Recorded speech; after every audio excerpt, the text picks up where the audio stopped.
คึกคักแล้วที่บ้านน้องอุ๋งอิงสวัสดีครับผมสวัสดีพี่น้องครับป้องปายมิดหมอกแฮนแฟนหมอลำยินดีต้อนรับเข้าสู่ช่องไทยซีเกตชาแนลสวัสดีพี่ยังแฟนคลับ FC ลาดหน่อยอุ๋งอิงแฟนคลับ FC สาวหน่อยเพชรบานแพงสู้ขู่สู้คนเด้อครับเด้อมาพบมาพอกันในคลิปที่2ของวันที่วันที่12เดือนกรกฎาคมปีพุทธศักราช2569บ่แม่น20ครับ20นั่นคืออายุของหลานน้อยอุ๋งอิงมื้อนี้ครับบรรยากาศตั้งแต่เช้าคึกคักกับบรรดาพ่อฮักแม่ฮักได้เดินทางมาร่วมทางบ้านหลานน้อยอุ๋งอิงด้วยความฮักด้วยความแพงเดินทางในระยะทางเกือบ1,000 กิโลก็มาครับด้วยหยังครับด้วยใจหักมาจากอุทัยธานีมาจากสุพรรณแล้วก็มาจากอีกหลายๆจังหวัดครับกรุงเทพเนาะทางกรุงเทพที่เขามาสมทบกันทางด้านบ้านลาดน้อยอุ๋งอิงทุกคนมาด้วยหยังครับมาด้วยใจมาจากปากใต้ก็มีนั่นคือบ่าวใต้ได้เป็นแอดมินเนาะแอดมินผู้จดรายซื้อรายน้ำจดยอดมาไล่ของหลานหน่อยอุ๋งอิงก็ถือว่าเป็นแฟนคลับ FC โตยงที่ได้ติดตามที่ได้เบิ่งที่ได้แย่งที่ได้ค่อยซัพพอร์ตหลานหน่อยอุ๋งอิงอยู่เบื้องหลังบรรยากาศเป็นไปด้วยความอบอุ่นครับตั้งแต่เช้ามีแฟนคลับ FC ผู้หนึ่งเดินทางมาจากอำเภอโนนนารายจังหวัดสุรินทร์ลงทุนเหมารถมาหาลูกสาวบ่ได้อยู่ฮอดมื้อแลงว่าซั่นอยากมาอวยพรวันเกิดมามอบเค้กวันเกิดให้กับหลานน้อยอุ๋งอิงมาด้วยใจเหมารถมาทักทายโอท่าปลาใสกันที่เป็นที่เสร็จสับเรียบร้อยกินข้าวน้ำท่ามปลาก็สิได้เดินทางกลับมาสั่นเนื่องจากเมารถเพิ่นมานี่แหละครับความหักความแพงถึงแม้สิลำบากสำใดให้แต่มาเห็นลูกสาวหลายผู้หลายคนดีใจหลายคนยิ้มมีความสุขมาแล้วมีความสุขบ่มีไผมาหาหลานน้อยอุ๋งอิงแล้วมีความทุกข์เพราะหยังครับนี่คือศูนย์รวมความสุขพ่อแม่หลายผู้หลายคนครับเดินทางอย่างมาจากอุทัยธานี700-800 กิโลขับรถมาฮอดจอดถึงพอกันใช่ได้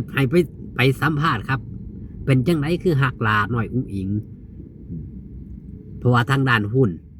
เป็นยังขับส่วนมากจะเป็นลิเกมีวงดนตรีสตริงบ่ค่อยได้เบิ่งหมอลำย้อนยังขับย้อนคลิปแรกของหลานน้อยอุ๋งอิงคลิปแรกของหลานน้อยอุ๋งอิงเด้งขึ้นหลังจากนั้นครับก็ทยอยติดตามมาเรื่อยๆจากที่ฟังอีสานบ้านเฮาบ่ค่อยฮู้เรื่องตอนนี้ก็ฮู้เรื่องเป็นบางฮู้เรื่องหลายแล้วฟังออกหลายคำแล้วมักหมอลำแล้วว่าสันเถาะตั้งแต่ติดตามเอาละเห็นหลานน้อยอุ๋งอิงนี่ตั้งแต่คลิปแรกหลายคนเป็นแบบนั้นครับอย่างพอหักสุพรรณแล้วก็มาทั้งผัวทั้งเมียเห็นบ่ครับด้วยความหักด้วยความแพงมื้อนี้เป็นวันสำคัญของลูกสาวแม่หักโนนอะไรก็มาเป่าเค้กตั้งแต่เช้าเป่าเค้กแล้วกินข้าวน้ำตามปลาก็เดินทางกลับด้วยความหักด้วยความแพงครับใจมันอยากมา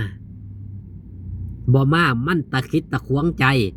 บ่ว่าง่ายๆครับบ่มาเห็นหลานน้อยอุ๋งอิงมันบ่สบายอกบ่สบายใจแฟนคลับ FC เพิ่นก็มาเพียงแค่ได้มาว่าสั่นก็ดีใจแล้วนี่ถือว่าเป็นบุญบารมีวาสนาของหลานน้อยอุ๋งอิง จากอยู่กระต๊อบน้อยๆจนเป็นคฤหาสน์หลังใหญ่หลังงามเป็น